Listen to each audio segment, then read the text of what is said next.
welcome to our deep dive into the world of prehistoric armadillos. Oh, yeah. Get ready, because we're going to uncover some seriously surprising facts about these armored creatures.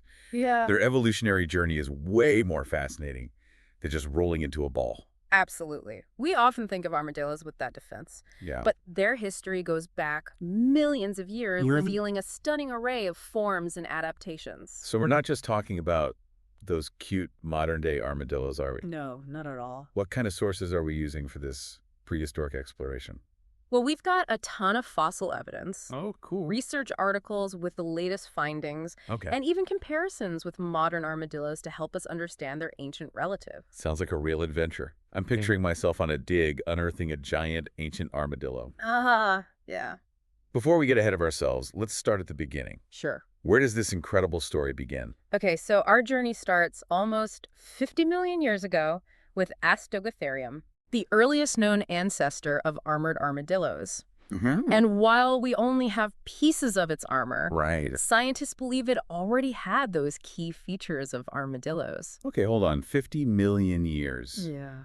That's just mind-boggling. It is. It's hard to even fathom that kind of timescale. It's a long time. So based on those armor fragments, what can we infer about Astegotherium? Well, it's amazing to think that even back then, the foundation for the armadillo's unique armor was being laid. Yeah. Makes you wonder what environmental pressures caused that armor to develop in the first place. Exactly. Like, was it protection from predators or maybe some other environmental factor? Yeah, who knows? I'm hooked already. Good. Let's move on to the next prehistoric player who's up next in this evolutionary parade. All right, let's fast forward a bit to Pachyarmatherium. Okay. It lived a bit later than Astegotherium, and luckily we have more complete fossils for this one. Okay, great. And here's the twist. Its armor wasn't made up of the fused plates we see in modern armadillos. It had flexible bands. Flexible bands. Yeah. That's so different from what I imagined. Is it? I always thought armadillo armor was like this solid, unyielding shell. Yeah, a lot of people do. So how did Pachyarmatherium benefit from flexible bands? Well, that flexibility may have given it a greater range of motion, allowing it to maneuver easier maybe in dense undergrowth or when burrowing. That makes sense. It's a reminder that evolution isn't always about bigger and tougher. Right. Sometimes flexibility is key. That makes a lot of sense. It's like comparing a knight in full plate armor to a ninja in flexible lightweight gear. Each has its advantages depending on the situation. Exactly, and it highlights the amazing diversity within the armadillo lineage. Wow. But hold on tight. Okay. Because we're about to meet some truly bizarre characters on this evolutionary tree. Oh, I love a good plot twist. Haha. Bring on the strange and wonderful world of prehistoric armadillos. All right, let's start with Peltephalus. Okay. Picture this sharp claws. Scientists thought it was a fierce carnivore, but get this, further research showed it was actually a plant eater. Oh, really? Talk about a deceptive appearance. That's a total curveball. Yeah. It makes you realize how much we still have to learn. Right. And how easily our assumptions can be overturned by new discoveries. Definitely. So we have a deceptive plant eater. And the surprises don't stop there, right? Nope. We also have Protomandua. Okay. Means proto-anteater. Huh. Interesting. It had a long snout. Okay. And small teeth, perfect for slurping up ants and termites. Oh, wow. So an early anteater. Yeah. It's amazing to see this diversity even millions of years ago. It is. But what about the heavy hitters? Oh, yeah. Were there any truly massive armadillos roaming the prehistoric landscape? Get ready for the giants of the pampas, the glyptodonts. Ooh. I like the sound of that. Imagine armadillos the size of a small car, heavily armored and sporting some serious weaponry. Okay, now you're talking giant armored armadillos. This is like something out of a fantasy novel. Uh-huh. Tell me more. Paint me a picture of these prehistoric behemoths. Let's focus on the most famous one, Dudicurus. Okay. This beast weighed up to 2 tons. 2 tons. Heavier than most cars on the road today. Wow. And it had a tail that could rival any medieval weapon. Really? We're talking a long, bony club, potentially even tipped with spikes. Wow, 2 tons. That's incredible. Yeah. But what about that tail? Was it just for show or did it have a function? That tail wasn't just for looks. It was likely a powerful weapon used for defense. Against what? Against predators like saber-toothed cats. Oh, wow. And maybe even for battles between rival Doedicurus. Just imagine those clashes, 2 Doedicurus squaring off with their spiked tails swinging. Must have been an epic sight. It would have been incredible to see. For sure. But Doedicurus wasn't the only impressive glyptodont, right? You're right. There was also Panocthus, Okay. another heavily armored giant, Mm-hmm. and Hoplophorus, which is fascinating because it still had movable bands in its armor. Wait, movable bands? I thought we were talking solid fused shells. Yeah. That's interesting.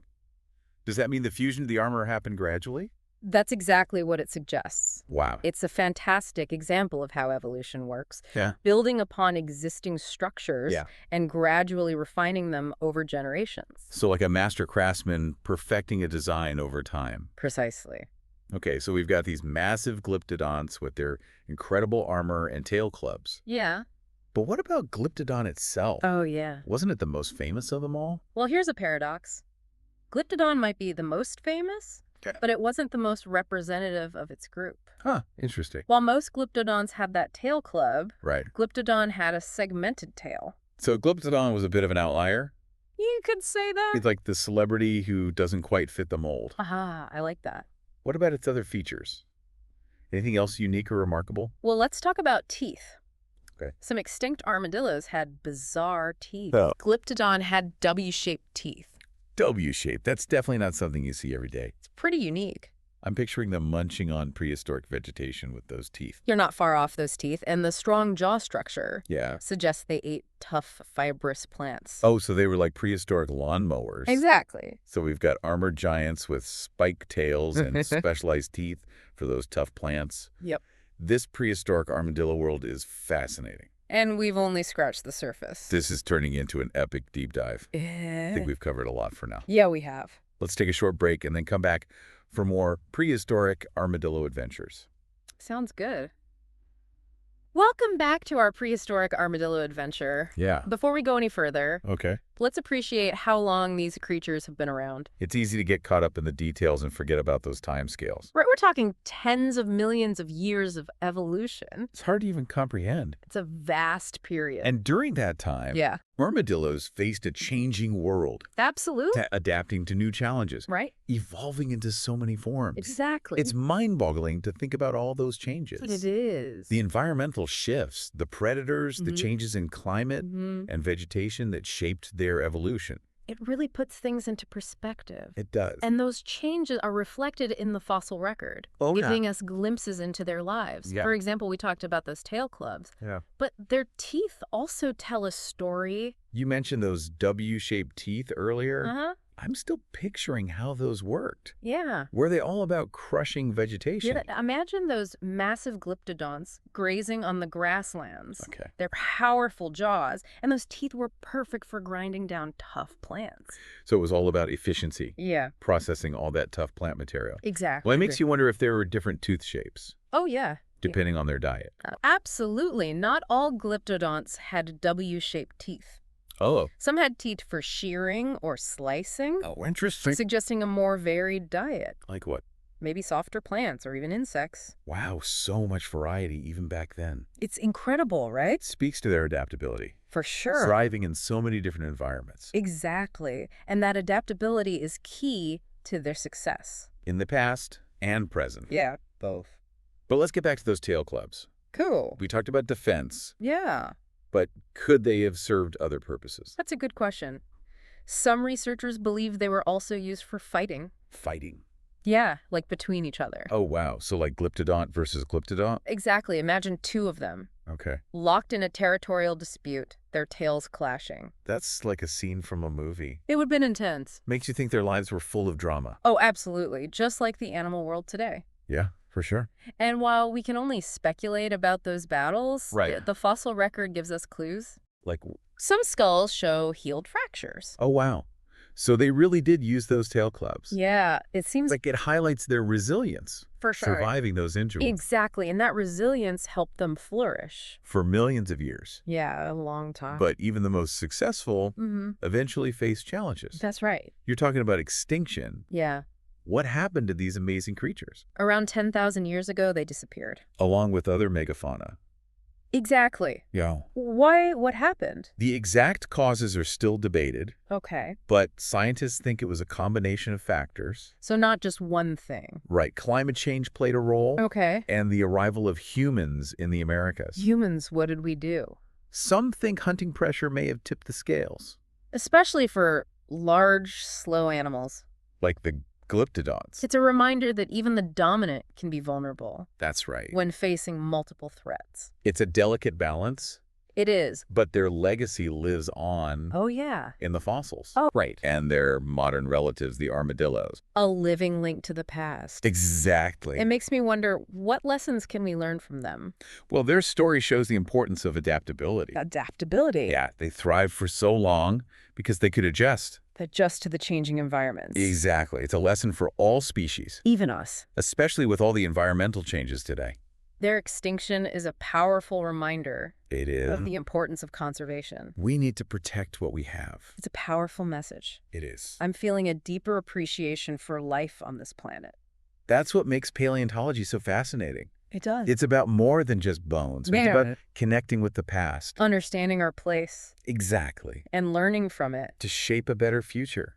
I'm ready to dive even deeper into the world of prehistoric armadillos. Let's do it. Welcome back to the final part of our prehistoric armadillo adventure. We've explored their diversity, their adaptations. It's been quite a journey. It has. But now I want to go back to the very beginning. To the roots. Yeah, where do we begin this genealogical deep dive? Let's go back to South America. Okay. Around 50 million years ago. Wow. That's where we find Stegotherium. Okay. One of the earliest armored armadillos. 50 million years ago. That's just incredible. It is. It's like looking back at the dawn of armadillo evolution. Yeah, you could say that. What did this ancient ancestor look like? Well, unfortunately, we only have fragments of armor. Oh, so no complete skeleton. Not yet, but those pieces tell a story. Okay, what do they tell us? They show that Stegotherium already had those bony plates. The osteoderms? Yes, forming a protective shield. So even at this early stage, the blueprint for that armor was there. It was. It's amazing to think about. Those osteoderms represent the very beginning of that defense. A strategy that would evolve for millions of years. Exactly. It's a testament to natural selection. It is. Those with even basic armor would have had an advantage. And pass those traits down. Over generations, they were refined and improved. Leading to the diversity we see in the fossils. Precisely. Like an arms race. It is. Predators and prey evolving defenses. Yeah, constantly adapting. But I'm curious about the transition from those early plates to the fused shells of the glyptodonts. Right. So as predators got bigger. Yeah, with stronger jaws. And sharper teeth. Those armadillos with more armor were better protected. Exactly. Those osteoderms started to fuse together. Creating a more solid shield. Yeah, evolution was pushing for greater protection. It's fascinating. It is. But it wasn't just the armor, was it? Nope. The glyptodonts also had those tail clubs. Another layer of defense. Or maybe even offense. Possibly. Those tails are a fascinating chapter in their evolution. They are. It's incredible how they became so specialized. Going from simple tails to bony clubs? And even spiked clubs. What drove that transformation? Well, as they got bigger and less agile, that tail club would have been crucial. So instead of speed or agility, they had a weapon. Exactly. To deter predators or fight rivals. It's how evolution finds solutions. Yeah, it's incredible. But even those adaptations couldn't last forever. You're talking about their extinction. Yeah, around 10,000 years ago, they disappeared. Along with so many others. The megafauna. What caused it? It's still debated, but probably multiple factors. So climate change, humans arriving, and habitat loss all played a role. A reminder that even the most successful can be vulnerable. It's true. When facing so many threats. The balance of life is delicate. It is, but their legacy lives on. It does. In the fossil. And in the armadillos today. A connection to that ancient world. They're a testament to the resilience of that lineage. It's amazing to think we share the planet with them. It is. Creatures with such a deep history. It shows we're all part of this web of life. Stretching back millions of years. And that's what paleontology is all about. Connecting with the past. Understanding the forces that shaped life. And appreciating the journey that led us here. Well said. Our deep dive into the prehistoric armadillos has been amazing. It has. From those early armored ancestors to those mighty glyptodonts. Yeah. It's a story of evolution, adaptation, and resilience. And who knows what else we'll discover. Right. The world of paleontology is full of mysteries. There's so much more to uncover. So to everyone listening, keep your curiosity alive. Keep exploring. And keep digging deeper into the story of life on Earth. It's a fascinating story.